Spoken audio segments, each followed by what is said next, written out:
রাত তখন প্রায় 11টা। আকাশে চাঁদ নেই, শুধু মেঘে ঢাকা কালো অন্ধকার। চারপাশে ঝিঙি পোকার শব্দ আর দূরে কোথাও শেয়ালের ডাক।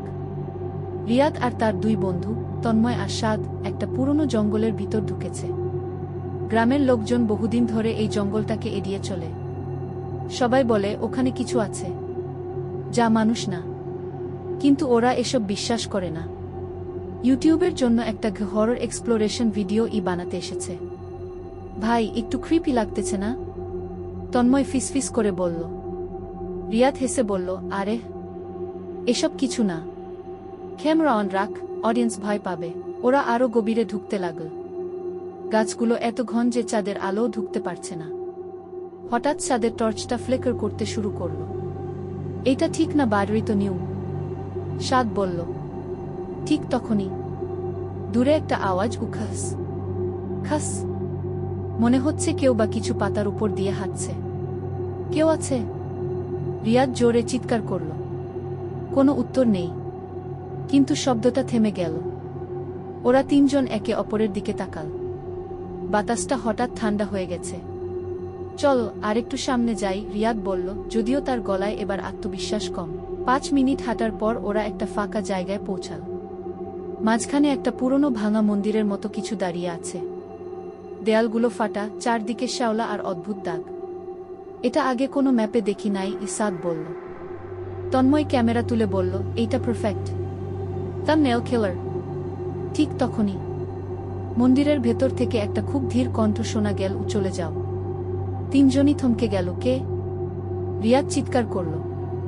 কোনো উত্তর নেই। হঠাৎ তন্ময় বলল, ভাই, আমার পেছনে কে দাঁড়িয়ে আছে?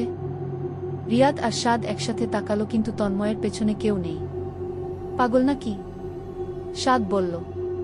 তন্ময় কাঁপতে কাঁপতে বলল, না ভাই, আমি ক্লিয়ার দেখছি একটা লম্বা কালো ছায়া। হঠাৎ ক্যামেরাটা নিজে থেকেই বন্ধ হয়ে গেল। চারপাশে একদম নিস্তব্ধতা। তারপর মাটির নিচ থেকে যেন কারো ফিসফিসানি, ও একজন থাক, বাকিরা চলে যাও, রান। রিয়াদ চিৎকার করে দৌড় দিল। তিনজন একসাথে দৌড়াতে লাগল। কিন্তু কয়েক সেকেন্ড পর রিয়াদ বুঝতে পারল পেছনে কেউ নেই। সে থেমে গেল। তন্ময়, সাদ, কোনো উত্তর নেই। শুধু অন্ধকার আর সেই একই শব্দ, উখাস খাস। হঠাৎ তার সামনে একটা গাছের আড়াল থেকে বের হয়ে এল সাদ। কিন্তু কিছু একটা অদ্ভুত। তার মুখে কোনো অভিব্যক্তি নেই, চোখগুলো পুরো কালো। চল, সাদ ধীরে বলল। রিয়াদ কাঁপতে কাঁপতে বলল, তন্ময় কোথায়? সাদ হাসল, কিন্তু সেই হাসিটা মানুষদের মতো না। সে থেকে গেছে। হঠাৎ রিয়াদ বুঝতে পারল এটা সাদ না। সে পিছনে তাকাল আর দেখল দূরে গাছের ডালে ঝুলছে তন্ময়, নিথর। রিয়াদ চিৎকার করে আবার দৌড় দিল। দৌড়াতে দৌড়াতে সে জঙ্গলের বাইরে বের হয়ে এল।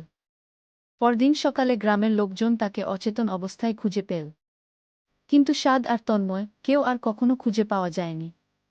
রিয়াদ শুধু একটাই কথা বারবার বলছিল, ওটা মানুষ না, ওটা এখনো জঙ্গলে আছে। আর ও এখনো কাউকে খুঁজছে।